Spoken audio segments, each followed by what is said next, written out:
রোদে শুকানোর ঝামেলা ছাড়াই যদি বাসায় বসে বানিয়ে নিতে পারেন এত সুন্দর স্বাদের বার্মিজ আচার, তাহলে কেমন হয় বলুন তো। আসসালামু আলাইকুম এভরিওয়ান, ওয়েলকাম টু কণিকার কারবার। আশা করছি আপনারা সবাই ভালো আছেন। তো আজকে আপনাদের সাথে শেয়ার করব কাঁচা আমের বার্মিজ আচার। এই আচারটাতে কিন্তু কোনো প্রকার তেল থাকবে না। তো শুরুতেই আমরা আমাদের নিজেদের গাছ থেকে এখানে কাঁচা আম পেরে নেব। তাই আমরা এখানে গাছের আমগুলোকে দেখছিলাম। মাশাআল্লাহ, আমাদের আমগুলো কিন্তু অনেক সুন্দর, খুবই টাটকা টাটকা। এই আমগুলো দেখতে কিন্তু খুবই লোভনীয় লাগছে। এরপরে আমরা আমগুলোকে পেরে নেব এখান থেকে। সবাই প্লিজ মাশাআল্লাহ বলে দিবেন। নিজেদের গাছের আম দিয়ে আচার বানানো খাওয়ার মজাই কিন্তু আলাদা। এই যে আমরা এখন আমগুলো পেরে নিচ্ছি। আমরা বেশ কয়েকটা আম পেরে নিয়েছি। এই আমগুলো দিয়ে আজকে আমরা আচার দিব। তো এখানে আমরা আমগুলোকে একটু পিলারের সাহায্যে ছোলাগুলোকে ছাড়িয়ে নেব। এরপরে আমরা এটাকে গোল গোল শেপে কেটে নেব। আমটা একটু আপনারা যার আটিটা একটু শক্ত হয়েছে এই টাইপের আম নেওয়ার চেষ্টা করবেন, তাহলে কিন্তু আচারটা আরও বেশি মজাদার হবে খেতে। তো এই যে আমরা আমগুলোকে গোল গোল করে কেটে আটিটা ফেলে দিয়েছি। এরপরে আমরা আমের সাথে এখানে অ্যাড করে দেব 1 কাপের একটু বেশি চিনি। আপনারা আপনাদের টেস্ট ওয়াইজ এখানে চিনি অ্যাড করবেন।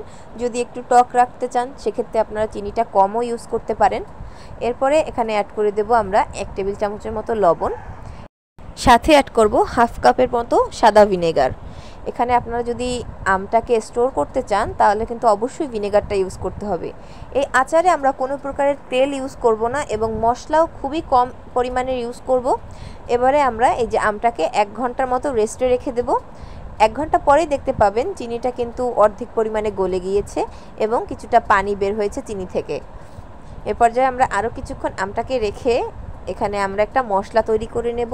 খুবই সামান্য কিছু মশলার ব্যবহার করব। এখানে আমরা 3টা শুকনো লঙ্কা দিয়ে দিয়েছি এবং সাথে কিছু পাঁচফোড়ন ইউজ করেছি। আপনারা যদি বেশি পরিমাণের আম নেন সেক্ষেত্রে কিন্তু আপনাদের মশলার পরিমাণটাও বাড়াতে হবে। তো এরপরে আমরা এই মশলাটাকে উঠিয়ে নেব একটু ভাজা ভাজা করার পরে এবং এটাকে ব্লেন্ডারে দিয়ে হালকা একটু ভেঙে নেব। এ পর্যায়ে আমরা কড়াইতে আমটাকে দিয়ে দেব। আমটা দিয়ে দেওয়ার পরে এটা কিন্তু খুব আলতো হাতে নাড়তে হবে, কারণ বেশি জোরে নাড়াচাড়া করলে কিন্তু আমটা ভেঙে যাওয়ার সম্ভাবনা থাকে। তো কিছুক্ষণ জাল করার পরেই আপনারা দেখতে পারবেন আমটার কালারটা ঠিক কতটা চেঞ্জ হয়ে গিয়েছে।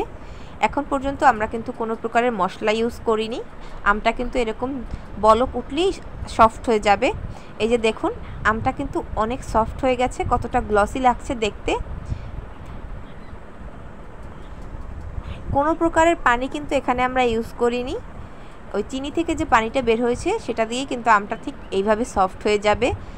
এ পর্যায়ে আমরা ঝালের জন্য দিয়ে দেব কিছুটা মরিচের গুঁড়ি এবং সাথে অ্যাড করব সামান্য পরিমাণের হলুদের গুঁড়ি। এখানে 1/2 চা চামচেরও আমরা কম ইউজ করেছি। এবার আমরা খুবই আলতো হাতে আমটাকে এখানে একটু নাড়াচাড়া করে দেব যাতে মশলাটা পুরোটা আমের গায়ে লেগে যায়। দেখুন আমটার কালারটা ঠিক কতটা চেঞ্জ হয়েছে। আস্তে আস্তে কিন্তু আমটার কালার আরও চেঞ্জ হবে। তো আমাদের কণিকার কারবারের সাথেই থাকবেন আপনারা। আমাদের ফেসবুক পেজটিকে ফলো করবেন এবং ইউটিউব চ্যানেলটিকে সাবস্ক্রাইব করবেন। দেখুন কতটা লোভনীয় লাগছে আমাদের আমের আচারটাকে। এটা কিন্তু অলমোস্ট রেডি। এ পর্যায়ে আমরা দিয়ে দেব আমাদের মশলাটাকে, যেটাকে আমরা একটু হালকা গুঁড়ো করে নিয়েছিলাম। এই মশলাটা দেওয়ার পরে কিছুক্ষণ নাড়াচাড়া করব। পুরোটা আমের গায়ে মশলাটাকে ভালোভাবে মাখিয়ে নিয়ে আমরা এ পর্যায়ে আমটাকে উঠিয়ে নেব। দেখুন আমটা যতটা ঠান্ডা হবে তত কিন্তু কালারটা আরও ডিপ হবে। কতটা লোভনীয় লাগছে আমাদের আমের আচারটাকে। আমার কিন্তু এখন আবারও খেতে ইচ্ছে করছে। তো আশা করছি আপনাদেরও ভালো লাগছে। আমাদের ভিডিওগুলোকে লাইক, কমেন্ট এবং শেয়ার করবেন। ধন্যবাদ সবাইকে আমাদের পাশে থাকার জন্য। আপনাদের উৎসাহ কিন্তু আমাদের আরও সুন্দর সুন্দর ভিডিও করার জন্য উৎসাহিত করে।